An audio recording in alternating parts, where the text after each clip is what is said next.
passive range of motion exercise. When I say passive range of motion exercise, ang gagawa lang ng exercise yung pasyente lang. Ay, sorry.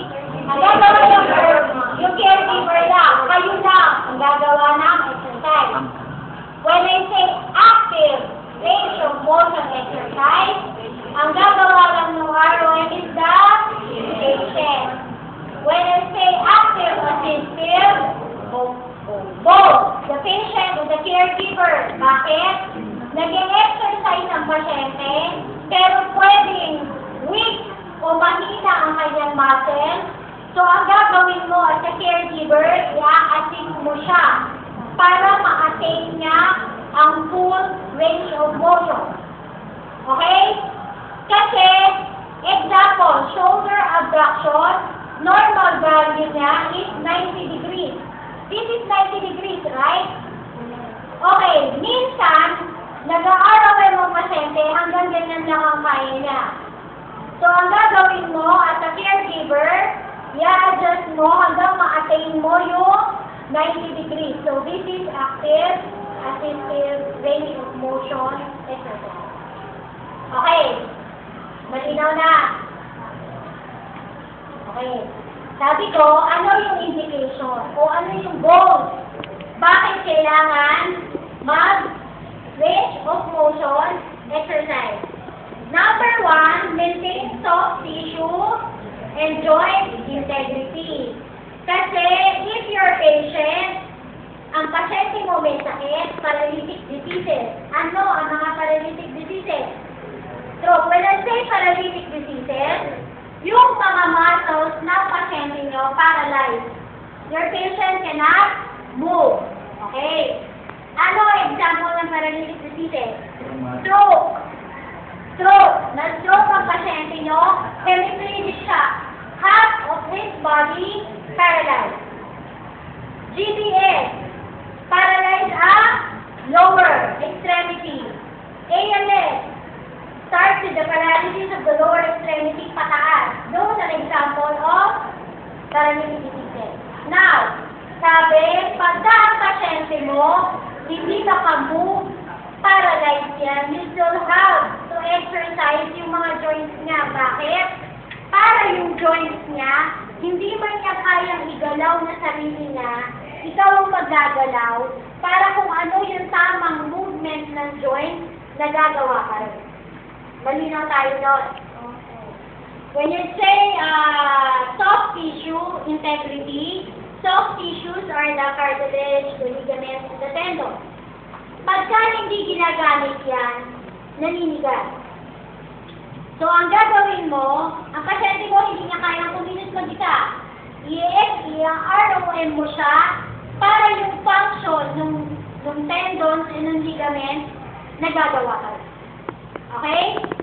Malinaw tayo with the first reason, with the first goal. Second goal, minimize the effect of contracture. Okay. When I say contracture, sabi ko, ang muscle ng pasyente mo, stroke siya. Palagi nakahiga ang pasyente mo. Hindi siya namumove. Ang tendency for the muscle to shorten. O yung length ng muscle niya, iniksik.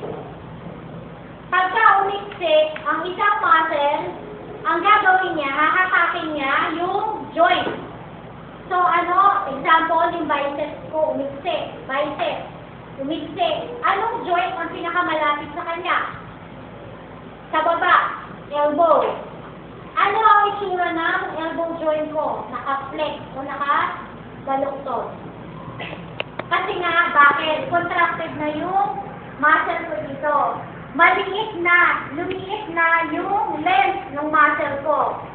So, pagka yan, diretso mo ang elbow, masakit sa joint kasi contracted na ang muscle.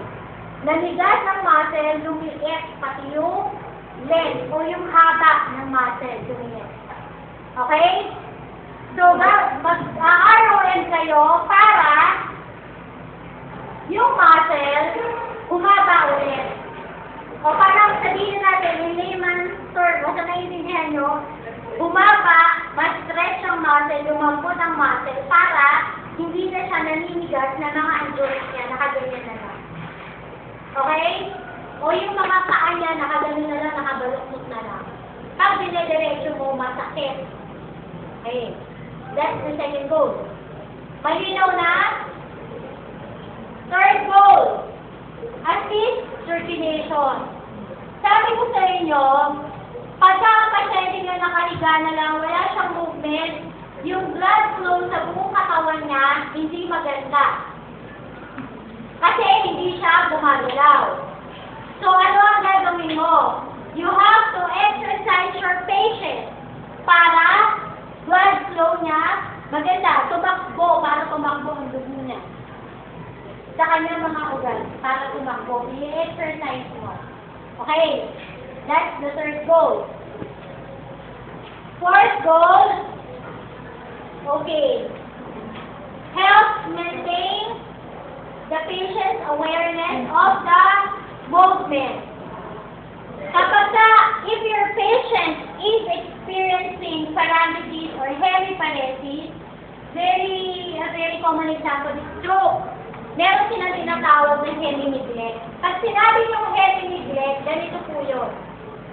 Ang pasyente nyo na stroke, paralyzed yung kalahati ng katawan niya. Okay? Physically, andyan yung katawan ng pasyente mo, buo. Pero ang pasyente mo, ang perception o ang tingin ng pasyente mo, ang katawan niya, kalahati lang. Para siyang walang, kung ano yung paralyzed na area, para siyang walang left side. So, yun tinatawag na hemi-neglect. When you say neglect, hemi-half. So, yung kalahati ng katawan niya, nile-neglect niya, hindi niya gagalawin niya. Hindi niya gagalawin yan, wala yan. Para sa stroke na patient, hindi nag-exist yung kalahating parte ng katawan niya. Okay? So, ang gagawin mo, yung part na paralyzed, i-exercise mo para ang pasyente mo maging aware na meron pa pala akong left side of the body. Andyan pa pala yung left side of the body. Okay? So, para maging aware ang pasyente na meron pa siyang nung paralyzed na side. Okay? Malinaw? Malinaw na. Third, decrease or inhibit pain. Kapag ang joint ng pasyente nyo o ang body niya hindi nagagalaw, magkakaroon ng pain because of contraction. Makaka-experience siya ng pain kasi nga hindi nagagalaw. Diba kayo? Umupo kayo ng matagal na time, dagalan nyo, for example, ang joints nyo.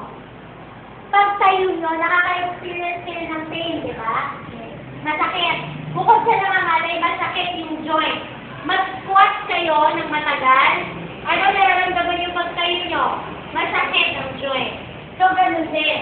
For patients na may mga sakit at may mga diseases, pagkakatagal nilang hindi ginamit ang joints nila, pag ginalaw yan, masakit.